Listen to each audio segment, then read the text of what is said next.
अब आपको जरा कुछ हम जंग के हालात बता दें, कहां तक पहुंचे हैं। मिडिल ईस्ट का रण बहुत भीषण हो गया है।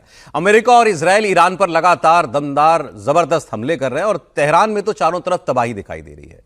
यह जंग अब सिर्फ मध्य पूर्व तक ही सीमित नहीं है, अब ऐसा लगता है कि दुनिया के तमाम और देश भी हैं जो इसमें कूदने को तैयार हैं। चीन और रूस ईरान की मदद कर ही रहे हैं, उधर अमेरिका और इजरायल ईरान पर जबरदस्त हमले कर रहे हैं। अब उनके तेल के ठिकानों पर हमले किए जा रहे हैं। आज युद्ध का 9वां दिन है। आप देखिए जरा, ये तो ऐसे फिल्मों में सीन दिखाई देते हैं जैसी तस्वीरें आपको दिखाई दे रही हैं तेहरान से। जैसे जैसे और एक एक रोज आगे बढ़ रहे हैं हम इस जंग में, वैसे वैसे ईरान पर हमले तेज हो रहे हैं। जंग के बीच कई दावे भी हैं। अब ट्रंप कह रहे हैं कि वो मिलिट्री वॉर के साथ साथ साइकोलॉजिकल प्रेशर भी बना रहे हैं। अब उन्होंने कहा है कि ईरान के पास मिलिट्री बची ही नहीं है, उसकी मिसाइलें बनाने की फैक्ट्रियां खत्म हो गई हैं। वो कहते हैं हमने ईरान की लीडरशिप भी खत्म कर दी है, नेवी, आर्मी, सब, एयरफोर्स सब खत्म। अब अगर वो सरेंडर करना चाहें भी तो बात किससे करेंगे, क्योंकि बात करने के लिए लीडरशिप ही नहीं है उनके पास। ईरान के पास ऐसे हमले बर्दाश्त करने की भी ताकत नहीं बची। ट्रंप ने कहा कि हमने ईरान को पूरी तरह वाइप आउट कर दिया है और यह जंग अमेरिका जीत चुका है।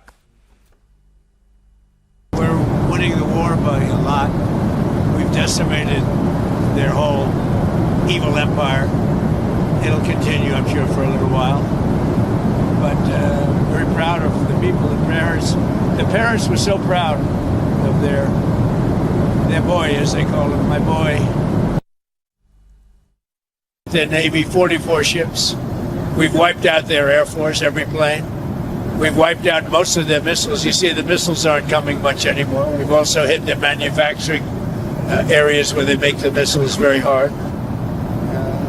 Their drone capacity is way down. Their military is almost non-existent, if you look. We could hit their military itself very hard, but maybe we will, maybe we won't. We haven't made that determination. I said unconditional. It's where they cry uncle, or when they can't fight any longer and there's nobody around to cry uncle. That could happen too, because we've wiped out their leadership numerous times already. So it's if they surrender, or if there is nobody around to surrender, but they're rendered useless in terms of military. Their army is gone. They're just about, look, their navy is gone. Their communications are gone. Their leaders are gone. 2 sets of their leaders are gone. They're down to their 3rd set. Their air force is wiped out entirely. Think of it. They have 32 ships. All 32 are at the bottom of the ocean. Other than that, they're doing very well, Coach. Very well. We're doing, our military is doing phenomenally. तो Trump कह रहे हैं हमने उन्हें wipe out कर दिया। Trump कह रहे हैं उनकी लीडरशिप खत्म कर दी। उन्होंने कहा 2 सेट ऑफ लीडरशिप खत्म कर चुके हैं, तीसरे सेट पर वो हैं, मतलब टॉप 2 लेयर हमने खत्म कर दी। उसके बाद जो सक्सेशन में तीसरा नाम आया वो चल रहा है। अच्छा, इस बीच ऐसी भी खबर है कि आयतुल्लाह अली खमेनी के बेटे मुज्तबा खमेनी, जिनके बारे में ऐसी चर्चा थी कि उनको सुप्रीम लीडर बना दिया गया है, अभी हालांकि इसकी कोई कंफर्मेशन नहीं है, लेकिन ये भी खबर है कि शायद उन पर हमला हुआ है और वो घायल भी हैं। तमाम सोर्सेज से ऐसी रिपोर्टिंग हो रही है कि मुज्तबा खमेनी भी शायद घायल हुए हैं। लेकिन अगर वो सब कुछ खत्म कर दिया है तो फिर जंग चल कैसे रही है? तो फिर अभी तक सरेंडर का ऑफर क्यों नहीं आया? फिर अभी तक जो है ईरान वो इतने ड्रोन्स अलग अलग जगहों पर अपने और पड़ोस के देशों पर कैसे मार पा रहा है? प्रोफेसर साहब देखिए, ट्रंप साहब से क्वेश्चन पूछना चाहिए था, अब क्या करेंगे वो? वहाँ सिविलियन रूल आएगा या आप इंटरवीन करेंगे ग्राउंड फोर्सेस? ये नहीं बोल रहे हैं। देखिए, 2 इंस्टेंस इतिहास के मैं बताता हूँ। 2003 में जब गल्फ वॉर 2 हुआ था, जॉर्ज बुश जूनियर ने 6 महीने बाद कहा कि मिशन अकम्प्लिश्ड, अब हम वहाँ से निकल रहे हैं। उसके बाद 10 साल वो वहाँ रहे ग्राउंड ट्रूप्स लेके इराक में। 2011 में जब इन्होंने लीबिया को इन्वेड किया, वहाँ भी हिलरी क्लिंटन ने 7वें महीने में कहा कि ये काम खत्म हो गया, हम वहां से निकल रहे हैं। वहां भी वो फंसे रहे। आज तक इराक और लीबिया दोनों बस नहीं पाए हैं। क्या यही यहां भी करेंगे? और ये तो ग्राउंड ट्रिप्स की बात ही नहीं कर रहे हैं, ये तो कुर्दों की बात कर रहे हैं। रही मिसाइलों की बात, स्टैटिस्टिक्स ये बताता है कि अभी भी उनके पास 80% मिसाइलें बची हुई हैं। और जितना ये इजराइल के ऊपर नहीं फेंक रहे हैं, उतना वो दुबई के ऊपर भेज रहे हैं, या रियाद में या ओमान में या बहरीन में भेज रहे हैं। तो इनके पास फायर पावर अभी कमा नहीं है। यह भी कहा जा रहा है कि इजराइल और अमेरिका के पास चूंकि एयर डिफेंस, उनके जो जितने मिसाइल्स थे उनका 70 गुना कॉस्ट लगता है ड्रोन से प्रोटेक्ट करने के लिए, शायद वो कम होती जा रही है, ये भी बताया अभी इससे पहले जो आप दिखा रहे थे तस्वीरें, अमेरिकी सैनिकों के शव घर पहुंचाए जा रहे थे, जी हाँ, ये तस्वीरें किसी भी देश से आए दुखद तस्वीरें होती हैं और अमेरिका में इन पर बहुत रिएक्शन होता है। और अभी तो ऐसी कोई बहुत ज्यादा जाने गई भी नहीं अमेरिका की, मेरे ख्याल से 9 तक का आखिरी आंकड़ा था, लेकिन ताबूत पहुंच रहे हैं घर। और इसके बाद दबाव पड़ेगा ट्रंप के ऊपर, इन तस्वीरों का ही दबाव जो है वो बहुत हो जाएगा। अब ट्रंप को शायद इसलिए भी बताना पड़ रहा है कि हम जीत गए, लो कॉस्ट में जीत गए, हमने बहुत ज्यादा अपने सैनिक नहीं खोए हैं, लेकिन क्या वो हकीकत है सर? दोनों बातें बहुत गंभीर है। मतलब अमेरिकन जो हैं खासतौर से वो पॉलिटिशियंस भी वहाँ पर, वैसे तो दुनिया भर में इस तरह के यदि पिक्चर्स आए हमारे सैनिकों की, भारत में भी इस तरह की बात को लेकर होता है। पाकिस्तान को छोड़ दें, क्योंकि पाकिस्तान में मरते ही नहीं है सैनिक, वो मानते ही नहीं, जो मरते हैं उनको वो मानते नहीं। लेकिन अमेरिका में इसका बड़ा भारी रिएक्शन होगा और शायद इसी वजह से ट्रंप साहब ये बात कर रहे हैं कि भाई हम जीत गए हैं, ख़त्म हो गई है। वॉर कहाँ ख़त्म हो गई है? मुस्तफा के घायल होने की खबर आई है, उसको गंभीर है क्या है वो भी अभी कुछ पता नहीं है, वो बड़ी बात है। और शायद इस रेफरेंस में, यदि उस रेफरेंस को सच माने ट्रंप साहब की कि उनका सेकंड लेयर ऑफ लीडरशिप भी खत्म हो गई है, तो वो कुछ और गंभीर मसला हो सकता है। लेकिन ईरान मजबूती से आज भी खड़ा हुआ है, लड़ रहा है, मिसाइल्स खत्म तो होती है युद्ध में, जो खत्म हो रहा है, लेकिन अभी तो ट्रंप साहब को समझ में नहीं आ रहा कि इसका जवाब कैसे दिया जाए। वो जो रिजीम चेंज करने का जो उनका सबसे पहला मकसद था जी, वो अभी कहीं पर पहुंचा ही नहीं है, सिरे ही नहीं चढ़ा है, तो वो किस तरह से चलेगा। और अमेरिका में यदि शव पहुंचते हैं, उनकी पिक्चर्स आती हैं, तो उसका जवाब देना भी थोड़ा सा मुश्किल काम है। हालांकि एक और जगह उन्होंने जीत का दावा किया है सोशल मीडिया पर भी, वो ब्रिटेन के हवाले से उन्होंने किया, ब्रिटेन पर हमला भी बोला।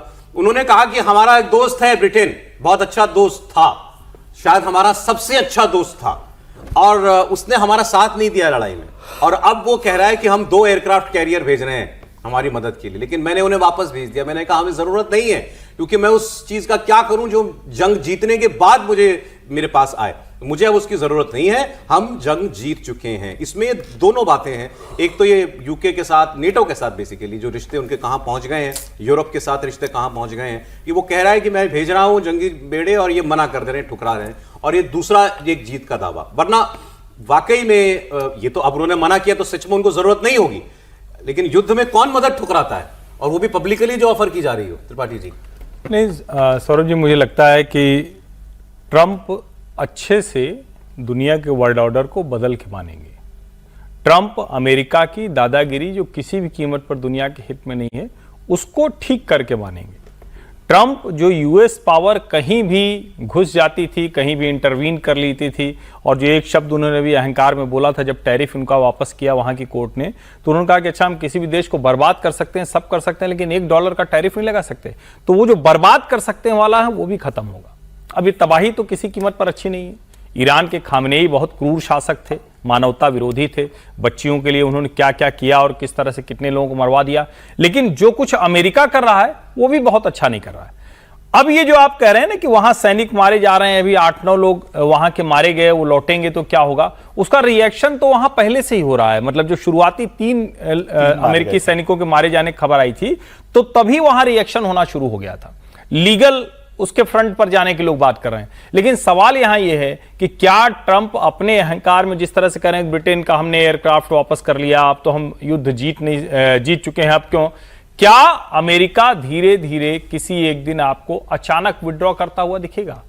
क्योंकि मुझे नहीं लगता है कि ईरान में वो इस तरह की लड़ाई लड़ सकता है। ईरान तो देखिए बर्बाद हो गया है, तेहरान तो मतलब 30-40% वहां का बर्बाद हो चुका है, वो जमीन पर कुछ बचा नहीं है, वो गाजा जैसे हालात हो गए।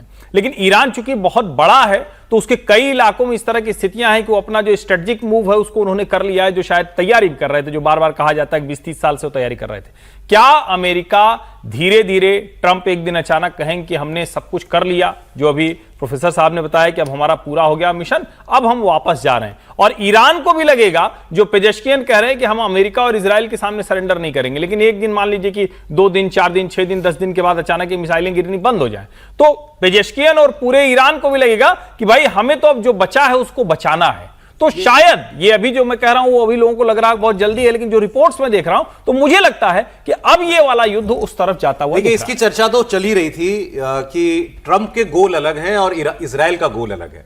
ये इजराइल चाहता है कि पूरी तरीके से सत्ता परिवर्तन हो, इसको जड़ समेत इस वहां पर जो इस्लामी शासन है इसको उखाड़ फेंका जाए, लेकिन ट्रंप की ये जरूरत भी नहीं है और ट्रंप को ऐसा करने के लिए बहुत कुछ झोंकना पड़ेगा उस लड़ाई में, जिसकी जो वो शायद करना नहीं चाहते। नहीं, रिजीम चेंज तो ट्रंप का है। नहीं, वो तो चाह रहे हैं ईरान को बर्बाद करना इजराइल का है। रिजीम चेंज के जरिए ही तो ट्रेड कैप्चर होगा। नहीं, वो उस पॉसिबिलिटी के लिए भी तैयार हैं कि इसी में से कोई आदमी ऐसा आ जाए जिसके साथ में हाँ, ये वो उनको अगर खामेनेई डील कर लेता तो शायद तो उसके साथ कर लेते। मैं वही बात कह रहा हूं, तो वो उसके लिए वो राजी है, उसके लिए इजराइल राजी नहीं है। अब कल एक बड़ी अजीबोगरीब घटना हुई। कल ईरान के राष्ट्रपति का एक प्री रिकॉर्डेड इंटरव्यू चला टीवी पर वहां के, और उसमें वो कहते हैं कि मैं अपने पड़ोसी देशों से माफी मांगता हूं और अब हम उनके ऊपर हमले नहीं करेंगे। हालांकि अगली लाइन में उन्होंने ये कहा था कि अगर वो अमेरिकियों को अपनी जमीन का इस्तेमाल हमारे खिलाफ हमले के लिए ना करना पड़े, लेकिन उन्होंने आई अपोलोजाइज, मैं माफी मांगता हूं ऐसा ट्रांसलेशन में आया कि भाई वो जो कह रहे हैं वो उसमें अपोलोजाइज शब्द है। तो ये बड़ी बात बनी और इसको लेकर के फिर ट्रंप ने फिर दोबारा पोस्ट किया सोशल मीडिया पर, और ट्रंप ने लिखा कि देखो अब ये ईरान जो है जब हार गया जंग तो अपने पड़ोसियों से माफी मांग रहा है। माफी इसलिए मांग रहा है क्योंकि इसको हमने और इजराइल ने मिलकर खूब मारा है और अब इसकी हेकड़ी निकल गई है और इसको ये मालूम है कि अगर ये यूं ही हमले करेगा अपने पड़ोसियों पर और गल्फ देशों के ऊपर तो हम इसको बहुत करारा और जवाब देंगे। ये बात ट्रंप ने कही और उन्होंने विक्ट्री क्लेम कर ली तीसरी बार कल में। उसके बाद अगला जो चीज होती है वो और हैरान करने वाली होती है। IRGC का कमांडर आकर के ये बयान देता है कि अभी हम हमले नहीं रोक रहे। राष्ट्रपति कह रहा है कि माफी मांग रहा है और IRGC का कमांडर कह रहा है हम हमले नहीं रोक रहे, अगर हमारे ऊपर इन देशों से हमला होगा तो। थोड़ी देर में खबर आती है दुबई एयरपोर्ट पर ड्रोन अटैक हो गया। वो विजुअल भी तस्वीर होगी हमारे पास, ये दुबई की तस्वीर है। ये बिल्डिंग जो है मरीना, हाँ ये आ गई एयरपोर्ट की तस्वीर। एयरपोर्ट की तस्वीर में आपको दिखेगा वो सामने से आपको वो धुआं उठता दिखाई दे रहा है। सामने मेट्रो जा रही है और पीछे उसके एयरपोर्ट है, जहाज भी खड़े हुए दिखाई देते हैं और वहां जाके ड्रोन गिरता है। ये राष्ट्रपति के माफी मांगने वाले बयान के बाद फिर वो दूसरी तस्वीर जो अभी आपने चलाई थी, दुबई का इलाका है, सर भी गए होंगे, सब गए होंगे, इस जगह को मैंने भी देखा है। दुबई का मरीना इलाका कहते हैं, बहुत हाई राइजेस इलाके, हाई राइज बिल्डिंग्स हैं, होटल्स हैं, शॉपिंग मॉल्स हैं, बड़ा खूबसूरत इलाका है और बेसिकली बिल्कुल सिविलियन और टूरिस्ट प्लेस। वहां पर एक बिल्डिंग के ऊपर ड्रोन हमला हुआ। ये सांकेतिक है लेकिन इनके बड़े गंभीर वो थे, मैसेजिंग थी कि हम कहीं बख्शने वाले नहीं हैं। तो ये भी हो गया। तो इसके बाद फिर ईरान के विदेश मंत्री ने एक पोस्ट किया और ईरान के विदेश मंत्री ने कहा कि हमारे राष्ट्रपति की बात को गलत समझा गया। वो भी वही कह रहे हैं जो हमारा पुराना स्टैंड है, अगर ये देश हमारे ऊपर हमला ना होने दें अपनी जमीन से तो हमला नहीं करेंगे। हम तो डे 1 से कह रहे हैं कि ये हमारे दोस्त हैं, हमारे पड़ोसी हैं, हम इनसे अच्छे रिश्ते रखना चाहते हैं, लेकिन अगर इनकी जमीन से हमारे ऊपर मिसाइल आएगी तो हम क्या जवाब नहीं देंगे। अब सवाल रह गया कि ट्रंप क्या ईरान में सेना उतारेंगे। बहुत मुमकिन है कि ट्रंप ने बोला, लेकिन बहुत ज्यादा खुल के नहीं कह रहे हैं। वो अपनी जब जहाज में चलते हैं तो कई बातें ऑडियो मैसेजिंग से ऑडियो मैसेज से बाहर निकलती हैं, तो वहां से कुछ उनके ऑडियो बयान आए हैं। उसमें उनसे सीधा सवाल हुआ, क्या आप जमीन पर अपनी सेना को उतारेंगे ईरान में? तो उन्होंने कहा कि मैं इसका जवाब दूंगा तो फंसूंगा, लेकिन जो बात उन्होंने पहले कही थी, मैं रूल आउट कुछ नहीं करता। What are the circumstances where you'd send in ground troops? How are you thinking about that? I don't even want to talk about it now. I mean, it's, I don't think it's an appropriate question. You know, I'm not going to answer it. Could there be? Possibly, for very good reason. Have to be very good reason. And I would say if we ever did that, they would be so decimated that they wouldn't be able to fight at the ground level. Are you thinking about the oil facility there? There's an oil facility kind of on the coast of Iran that could be secured by ground troops. There's been some speculation that could be a target. Well, I don't know what the speculation is, but I certainly wouldn't be able to tell you that. I'd be in trouble with myself if I told you that. Does the president know you need ground troops to secure the enriched uranium at the nuclear sites? We're going to find out about that. We haven't talked about it, but it was a total obliteration. They haven't been able to get to it. And at some point, maybe we will. You know, that'd be a... उन्होंने कहा अगर जरूरत पड़े तो मैं सेना भी उतारने के बारे में सोच सकता हूं। समीर जी, मुझे इसकी संभावना कम नजर आती है कि ट्रंप वहाँ सेना उतारेंगे, क्योंकि ट्रंप इस बात को जानते हैं कि सेना उतारेंगे तो उनको कैजुअलिटी ज़्यादा होगी, उनके सैनिक ज़्यादा मारे जाएंगे वहाँ पर। अभी वो मिसाइल दाग रहे हैं, हवाई हमले कर रहे हैं, उसमें संभावना कम उनके मरने की। जब सैनिक उतरेंगे तो वहाँ गोरिल्ला तरह का जो वॉर होगा, जो उनके जो IRGC के जो सैनिक हमला करेंगे तो बहुत मुश्किल होगा। और मुझे लगता है कि इजराइल की जो स्ट्रेटेजी है कि भाई पहले पूरी तरीके से ईरान को हवाई हमले में मिसाइलें से नेस्तानाबूद कर दो और उसके बाद जब वो घुटने टेक दे उसके बाद अमेरिका अपने हिसाब से वहाँ किसी को बैठे। लेकिन IRG के जो प्रवक्ता है अभी अब्दुल नैनी, उनका बयान आया है कि 15 दिन तक हमें कोई दिक्कत नहीं है, बहुत आराम से हम लड़ेंगे और ये लड़ाई लंबे चलने वाली है और उसकी हमने पूरी तैयारी करके रखी है। इजराइल और अमेरिका मिलकर भी हमारी भूमि पर कब्जा नहीं कर सकते, यहाँ का अंतिम व्यक्ति वक्त लड़ने के लिए तैयार है। तो इतना आसान नहीं है, भले ही ट्रम्प दावा करे कि हम जीत चुके हैं और ब्रिटेन को बोल दे कि आप मत भेजो हम जीत चुके हैं, ये इतना आसान नहीं है। ईरान पूरी तैयारी से है और अमेरिका को लग रहा है कि अब इसकी लड़ाई का अंत कैसा होगा, क्या हमारी रिज्यूम चेंज होगी, क्या ईरान वहां पर बातचीत के लिए आएगा, क्या ईरान हथियार डाल देगा कि आप जैसा कहेंगे हम वैसा करेंगे। मुझे इसकी संभावना कम लगती है। ईरान अंतिम समय तक लड़ेगा। वो फिलहाल अभी 9 दिन हो चुके हैं, 7-8 दिन अभी और लड़ाई की लड़ने की स्थिति में ईरान है। ठीक है सर, ठीक है। अब सवाल रहा तेल वाली बात, जो स्ट्रेट ऑफ हॉर्मूज है, जिसको लेकर हमारे यहाँ भी चिंताएं हैं कुछ। ट्रम्प से इसका भी सवाल हुआ और उन्होंने सीधा जवाब दिया। उन्होंने कहा कि स्ट्रेट ऑफ हॉर्मूज में कोई दिक्कत नहीं है, स्ट्रेट ऑफ हॉर्मूज पर हमारी नजर है और स्ट्रेट ऑफ हॉर्मूज पर ईरान जो है वो दादागिरी नहीं कर पाएगा। लेकिन वहां फिर पूछा गया अभी वहां से शिप्स तो नहीं आ रही हैं, तो उन्होंने कहा ये तो शिपिंग कंपनीज का फैसला है कि वो उस इलाके से अपने शिप्स को जाने दें या न जाने दें, लेकिन वहां प्रॉब्लम कुछ नहीं है। Strait of Hormuz, there's no traffic really going through it. Well, that's, the ship's choices, but we haven't cleaned out. We've wiped out their navy.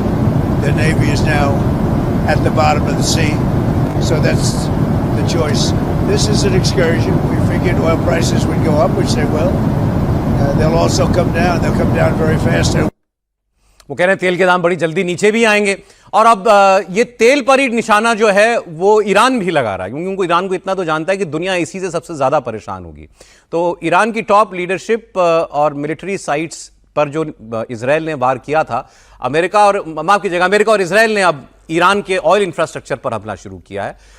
America और इजराइल ने ईरान के तेल डिपो और उनकी रिफाइनरी को टारगेट किया। Tehran में Iran के तेल डिपो पर यह हमला हुआ, तस्वीरें आप देखिए। कराज में ईरान के ऑयल इंफ्रास्ट्रक्चर पर एयर स्ट्राइक हुई। इस हमले के बाद तेहरान में ऑयल डिपो में बहुत ज़बरदस्त आग लग गई और आग की लपटें कई ऊंची हाई राइज बिल्डिंग से भी ऊपर दिखाई दे रही थी। तेहरान की सड़कों के किनारे बने सीवेज सिस्टम में तेल बह रहा है, उसमें भी आग लगी हुई है। हर तरफ आपको बस ईरान के तेहरान शहर में इस वक्त ऐसी तस्वीरें दिखाई देंगी, धुआं ही धुआं हर जगह पर। ईरान और अमेरिका अब तक, इजराइल और अमेरिका अब तक ईरान पर 3400 से ज्यादा हवाई हमले कर चुके हैं।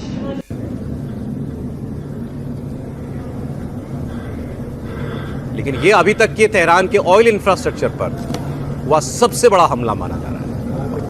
तस्वीरें आप जरा देखिए, इराक से ऐसी तस्वीरें आती थी जब अमेरिका ने इराक में बॉम्बिंग की थी उस वक्त, और ये अब तेहरान में दिखाई दे रहा है। बहुत भयानक हो रहा है, लेकिन फिर भी मैं नहीं मानता कि ईरान कोई हार मान गया है, किस तरह से कर रहा है। ईरान बर्बाद हो रहा है, इसमें तो कोई शक ही नहीं है। और मैं ये भी बार बार हम लोग इस बात पर जोर दे रहे हैं कि ईरान और अमेरिका की सैनिक शक्ति का कोई मुकाबला नहीं हो सकता। लेकिन वो जिस तरह से ट्रम्प साहब बड़े बड़े दावे करते हैं और उन्होंने ब्रिटेन को भी बोल दिया कि नहीं अब ज़रूरत नहीं है, जंग जीत गए, तो फिर तो ख़त्म हो जाता, फिर सरेंडर भी हो जाता। जीतने का मतलब तो या तो सरेंडर करेंगे ना ईरान। क्या ईरान ने सरेंडर कर दिया अभी अमेरिका के आगे, या अमेरिका अभी कुछ और रास्ते तलाश रहा है? वो अपनी बात करते हैं। और जंग ने तो अभी ख़त्म हुई है और मुझे बहुत जल्दी ख़त्म होती हुई भी नहीं लग रही है कि ये किस तरह से होगा। ड्रोन अटैक बढ़ रहे हैं, जिस तरह के आप दृश्य देख रहे हैं, पिक्चर्स आ रही हैं वहाँ पर। और ईरान जो है लगातार अमेरिका पर तो नहीं कर सकता, लेकिन जो भी उनके दोस्त लोग हैं या जो जहाँ पर उनके बेसेस हैं वहाँ अटैक अभी जारी रखेगा और ख़त्म नहीं हुआ ईरान। इतनी जल्दी ईरान की बात क्या हुई कि ईरान के राष्ट्रपति ने आके कहा कि हम हमला नहीं करेंगे, फिर हमले हो गए? नहीं, वो केवल उन लोगों के लिए बात कर रहे हैं कि भाई ऐसा मत समझिए कि कोई हमारी दुश्मनी आपसे है, केवल उसका पर्पज ये है कहने का है। तो पहले भी ईरान कर चुका है, पाकिस्तान पर अटैक किया, पाकिस्तान ने उन पर अटैक किया, फिर दोनों ने माफी मांग ली, भाई भाई हो गए। यहाँ भी शायद वैसा ही करना चाहते होंगे। लेकिन अब इसका दूसरा, हमारी दुश्मनी नहीं है आपसे। जी, अब इसका दूसरा चरण अब शुरू होगा। अब होगा क्या, मैं बता रहा हूँ जो मेरी समझ आ रही है। अब इंफ्रास्ट्रक्चर पर अटैक होगा, जो सऊदी अरेबिया, दुबई, उनके बड़े बड़े अभी तो एयरपोर्ट पे कर रहे हैं, इनके पानी के जो डिसैलिनेशन प्लांट्स हैं उस पे हमला होगा। इजराइल पे उन्होंने ऑलरेडी कर दिया है। और मैंने पहले भी यहां बताया था कि रियाद शहर जो है वो पूरी तरह डिसैलिनेटेड वाटर पे डिपेंडेंट है। अगर डिसैलिनेशन प्लांट जो रियाद के बाहर लगा है, अगर उस पर बमबारी होती है ईरान द्वारा, तो रियाद शहर को 7 दिनों में खाली कराना पड़ेगा, क्योंकि वहां कोई पानी पोर्टेबल इसकी वाटर। शुरुआत तो इजराइल ने की ना, अमेरिका और इजराइल ने। अभी जो इजराइल ने पहले किया। एक डिसैलिनेशन, हाँ नहीं, सबसे पहले ईरान ने किया था। उनके एक डिसैलिनेशन प्लांट पे 20% जो पोर्टेबल वाटर है इजराइल का, उन्होंने बंद किया था। और इस तरह के इंफ्रास्ट्रक्चर अटैक्स जो हैं इलेक्ट्रिसिटी पावर प्लांट्स पर भी होंगे। ठीक है सर। और वो ज्यादा दुष्कर होगा। गर्मियां आने वाली, जैसे रूस में ठंड में बहुत दिक्कत हो जाती है, यहाँ गर्मियां आएंगी तो एयर कंडीशनर जितने हो वो सारे बंद हो जाएंगे। तो वो नेक्स्ट लेवल आएगा। थर्ड लेवल जो है वो ग्राउंड ट्रूप लाने की बात होगी। उस पर भी अमेरिका कहेगा इन गल्फ स्टेट्स को कि देखिए मैंने आपके लिए जंग लड़ा है, अब आप जो है अपने ग्राउंड ट्रूप्स उतारिए, चाहे वो कुर्दी पेशमर्गा हो, चाहे वो दुबई, यूएई या पाकिस्तान जैसे देश को कहेंगे आप यहां लैंड कीजिए, आप यहां इनको बचाइए।